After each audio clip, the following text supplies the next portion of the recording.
À partir de cet usage par la Banque mondiale, le terme gouvernance a pris une extension énorme dans les entreprises, dans les affaires publiques, dans les affaires internationales, absolument partout, et dans tous les domaines, dans l'économie, dans les finances, dans la santé, dans l'environnement, partout de la gouvernance, Alors l'extension, il semble que ce concept soit semi-privé, semi-public. Oui, dans son extension, mais dans sa compréhension, il est entièrement privé. Il est entièrement privé, il véhicule un modèle de légitimation qui est entièrement privé, qui est fondé sur les principes de la bonne gestion, du bon usage des ressources, de la bonne régulation, de l'évaluation permanente et de la transparence. C'est un modèle qui n'a rien de public, je veux dire sur ça, et qui est un modèle de gestion privée qui s'étend à tous les domaines publics, à tous les niveaux. Donc, c'est cela. Ce modèle privé qui s'étend sur le public,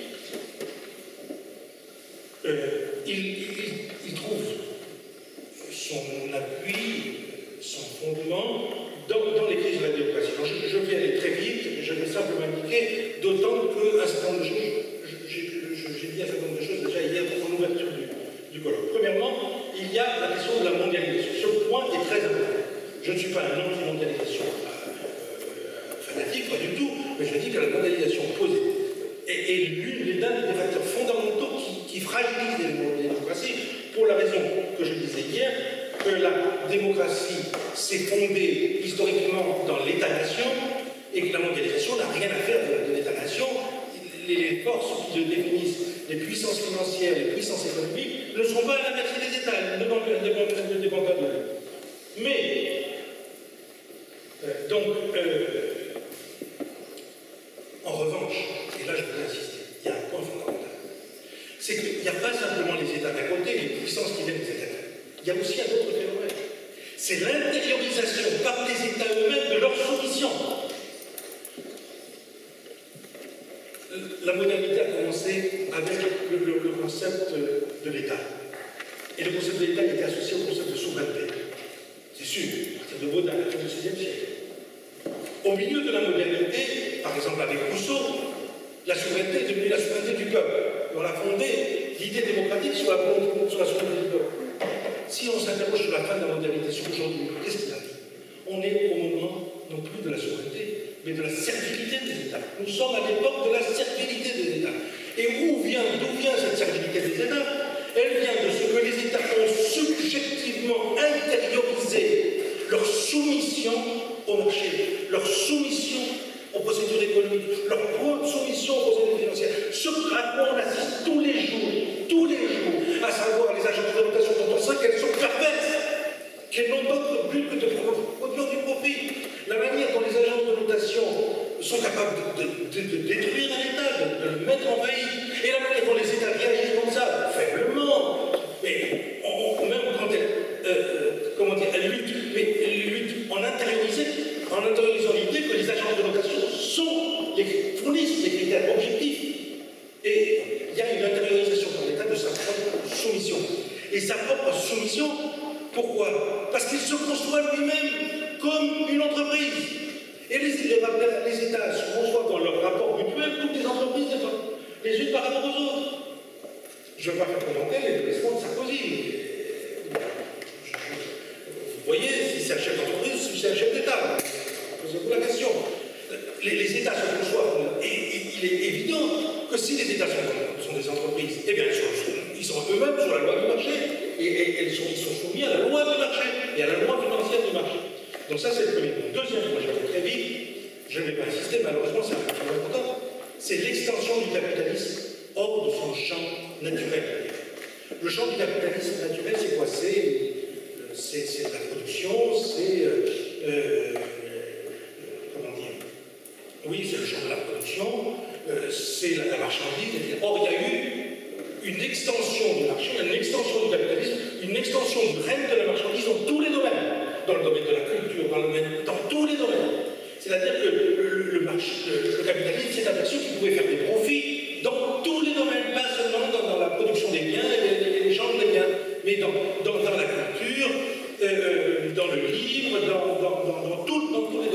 une extension très considérable de la... Je ne peux pas insister là-dessus, sinon je vais trouver. Troisièmement, il y a bien entendu d'autres facteurs de crise, mais troisième élément que je voudrais souligner simplement ici, comme élément majeur, c'est la crise de la démocratie elle-même.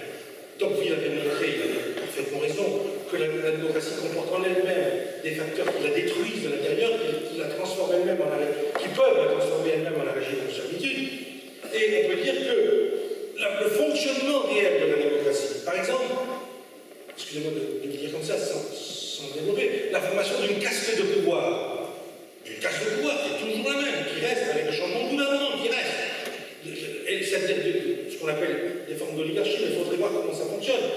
De caste de pouvoir qui détient des cartes de pouvoir, quelles que soient les circonstances, et qui vivent dans une sphère qui n'est plus celle de la sphère commune, qui n'est plus la sphère des citoyens. Cela est un élément aussi de crise grave de la démocratie, de distanciation entre la population, les citoyens et les dirigeants. Il y a donc des crises graves de la démocratie qui rendent possible l'extension du modèle managérial et son emprise sur tous les domaines. Dernier point de mon développement, ce modèle managérial. En quoi consiste? Alors ça c'est le centre, la religion managériale. Qu'est-ce que c'est et je vais revenir aussi sur la trinité sur laquelle elle repose.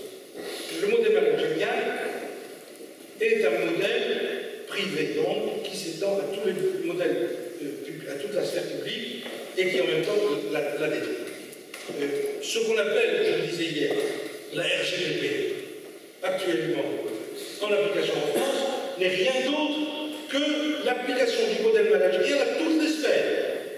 Alors, pour comprendre ce modèle managérial, et cette religion à laquelle il est lié, je voudrais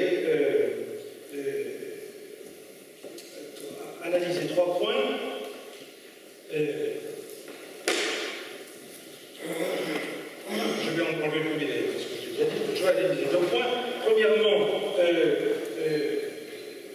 les valeurs sur lesquelles il se fonde, et deuxièmement, l'empire de l'idéologie de l'évaluation. Donc, premier point, c'était sur le capitalisme, mais j'en ai parlé. Le deuxième point, donc, sur les valeurs. Le modèle, le paradigme managérial est un véritable paradigme. C'est-à-dire qu'il produit des normes, il produit des modes de légitimation. Et il est fondé sur des valeurs. La productivité, l'efficacité et la performance. Si on réfléchit 2 minutes, les valeurs comme la productivité, l'efficacité et la performance ne sont absolument pas des valeurs en soi. Ce sont tout simplement, si on veut les caractériser comme des valeurs instrumentales. Ça dépend de la finalité. Or, ce modèle managérial fait de la productivité, de l'efficacité et de la performance des valeurs absolues, à partir desquelles on juge tout le reste. C'est ça l'objectif. L'objectif, c'est être productif, c'est être efficace, c'est être performant. Et à partir de cela, on gouverne tous les autres secteurs sans se demander si c'est bon ou mauvais, si c'est voulu ou si c'est pas voulu. On voit comment ce type de valeur qui s'oppose fondamentalement aux valeurs démocratiques. Elle suppose que l'on mette entre parenthèses la question du choix et la question des finalités. Est-ce que la finalité, c'est la performance? Est-ce que la finalité, c'est la productivité? Et donc, on voit là comment se met en place un système. En vérité, ce n'est pas un discours, c'est une réalité dans tous les domaines. Dans le domaine de l'hôpital, dans le domaine de la justice, dans le domaine de l'école, dans le domaine de l'université, dans le domaine de la recherche. Dans tous les domaines, c'est la productivité, l'efficacité. On ne se demande pas, est-ce que c'est le but? Et qu'est-ce que l'hôpital a à voir avec la productivité?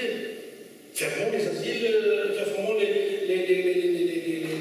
services de gériatrie, si c'est la productivité. Qu'est-ce que la recherche a à voir avec la productivité? Si c'est de la productivité, à ce moment-là, on va fermer la plupart des écoles de recherche fondamentales. Donc ça, c'est le premier point.